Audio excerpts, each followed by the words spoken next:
Kepemimpinan. Kepemimpinan secara umum berarti kemampuan dan kesiapan yang dimiliki seseorang untuk mempengaruhi, mendorong, mengajak, menggerakkan, mengarahkan orang lain ataupun kelompok agar dapat menerima pengaruh tersebut dan mencapai tujuan tertentu yang telah ditetapkan. Jim Collins sendiri telah merumuskan ada 5 level leadership. Yang pertama, highly capable individual.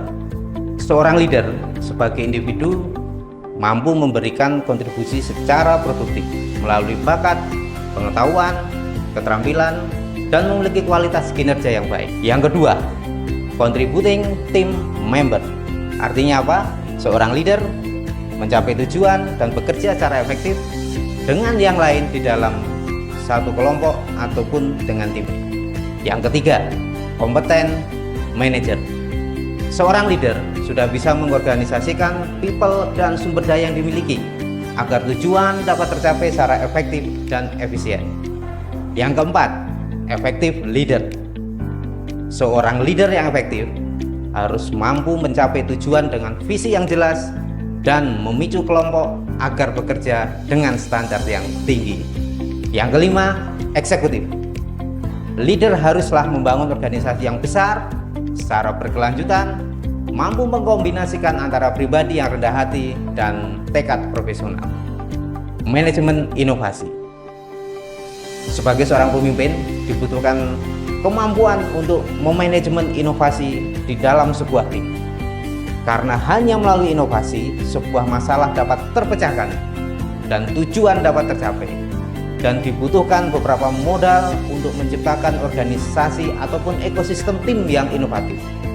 Apa aja modal itu? Yang pertama adalah people.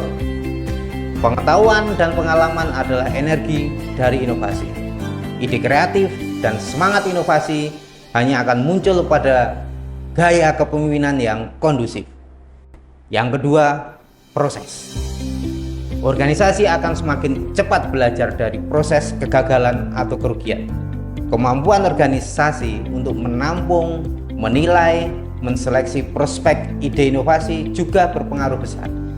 Dibutuhkan teknologi untuk menciptakan teknologi dan inovasi lainnya yang akan membuat pengembangan inovasi jauh semakin lebih mudah. Yang ketiga, kebijakan atau policy. Strategi yang dipilih perusahaan akan menentukan tingkat keseriusan dalam berinovasi. Demikian juga dengan KPI dan sasaran yang ditetapkan untuk organisasi. Tata kelola yang bersifat tersentral, ketat, birokratik akan membuat inovasi justru akan berjalan lambat. Yang keempat, climate. Lingkungan dan budaya juga sangat berpengaruh terhadap penciptaan sebuah inovasi. Inovasi membutuhkan tenaga dan biaya. Menentukan prioritas akan membantu inovasi lebih terfokus sehingga akan berhasil. Coaching dan nurturing people. Memiliki jiwa pemimpin sebaiknya juga tidak perlu mengaku ahli dalam bidang pekerjaan, melainkan ahli dalam pembelajaran dan pencapaian tujuan bersama dengan satu tim. Dengan demikian, pemimpin yang melakukan coaching dapat menciptakan tempat kerja yang lebih baik. Tugas coach adalah menciptakan nilai dan mengajarkan kepada orang lain. Menciptakan tempat kerja di mana orang bisa berkembang, bukan menyia-nyiakan bakat dan kehilangan kesehatan mereka. Fokus pada hubungan kerja di mana seorang coach sebagai seorang fasilitator. Fungsi coach lebih pada bertanya daripada memberitahu. Itu berarti 1. Coach menghargai otonomi kita. 2. Percaya pada kemampuan kita untuk menemukan solusi. Yang ketiga, terlibat dalam diskusi kita.